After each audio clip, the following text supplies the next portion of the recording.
Hey guys, last time we made a pinch pot, so let's get it out. I made a pinch pot, and what I want to do is turn this pinch pot base into a coil pot. So I'm going to start with a piece of clay, and again I want to kind of compress the clay and warm it up.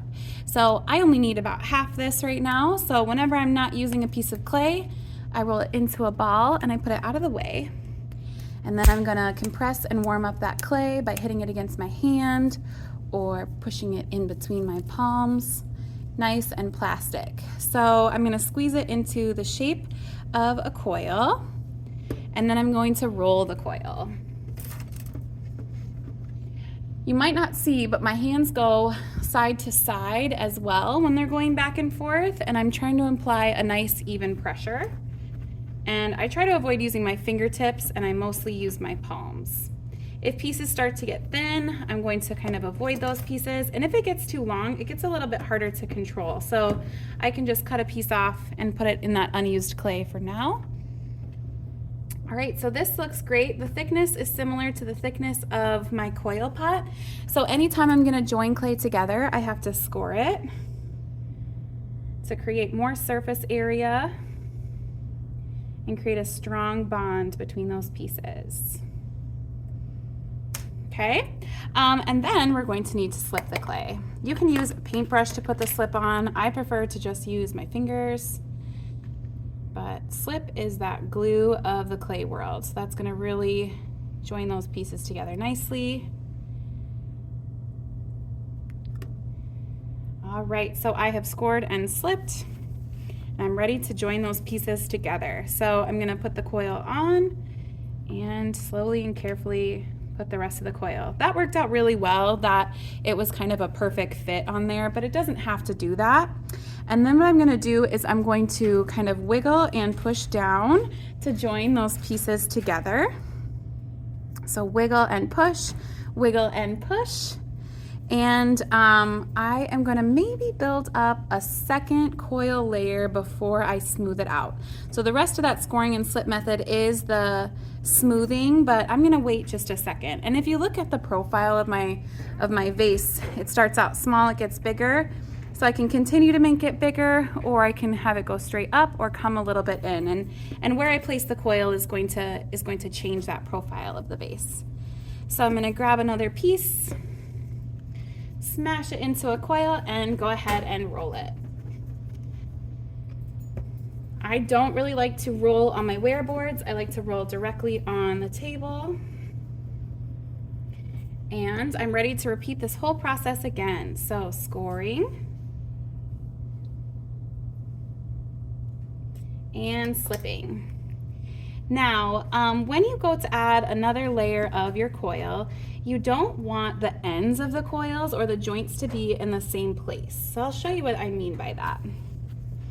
So if I take a look, this is where I started that first coil. I can see the two ends of it meeting. So if I start the next coil in the same place, that's gonna be a weak spot in my pot. So I'm gonna start it maybe on the other side. And if I want the vase to come in just a little bit, my coil is gonna sit slightly inward, which means I can see a little bit of that first layer a little bit. I can cut this coil, or I can start another layer. I think for this one, I'd like to have one coil per layer since it worked out so nicely last time. So I'm just gonna roll that into a ball and stick it with my unused clay. And then again, kind of a wiggle and a stick. All right, I'm trying to get a nice bond between these pieces. And then what I'm gonna do, I have to smooth out the inside of a coil pot. I can leave those coils visible on the outside, but they need to be smoothed on the inside to create a strong bond. So what I'm gonna do is use my thumb pad, and I'm gonna pull the clay from one layer to the next. And you don't wanna thin out the coil too much. You don't want it to be all of a sudden a super thin clay wall. Because that's going to kind of ruin the integrity of your pot. So again, I can also pull from the bottom down, but I just have a little bit more on these coil layers than I do in my pinch pot base. So I'm going to bring it down this time, but I'm going to remember that this first layer I brought the clay down, so the next time I'm going to pull the clay up. So that way it's not getting, again, too thick at the bottom or too thin at the top.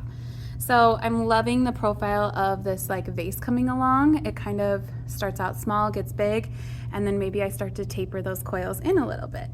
And my clay is really plastic right now. I've been working it a lot today, so I think what I'm gonna do is leave it and kind of let it set. And leaving it set will kind of strengthen the clay a little bit, and then I'll be able to keep building up on top of it. And then I'm gonna wait to smooth out my layers until a lot of the pot is built, so I don't overwork or thin out this clay body. So I'm gonna go ahead and wrap it up again in my grocery bag, making sure there's no holes.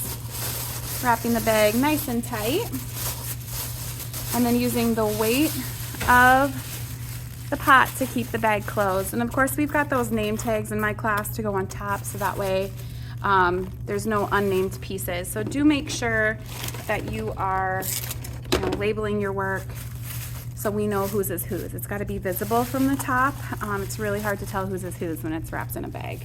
And then of course I've got a mess here to clean up. So I'm gonna make sure to get that lid on the slip so it doesn't dry out. I'm gonna wipe down any clay tools that I used. Dust is our enemy in the art room during our clay unit. So if we can keep our area clean, including our tools, our desk, it's gonna help eliminate any dust in the air. So I wiped down everything just between the rag, and then I'm gonna wipe down my tabletop as well. And these little crumb pieces, I'm gonna get into the dry clay bin or even just into the garbage. I don't necessarily want them to get down the sink, so I might avoid putting them all into this bucket, especially if there's like a lot of big chunks. So little pieces like this, I'm just gonna throw away.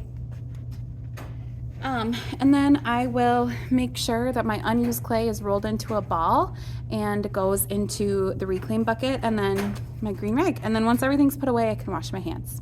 Thanks, bye.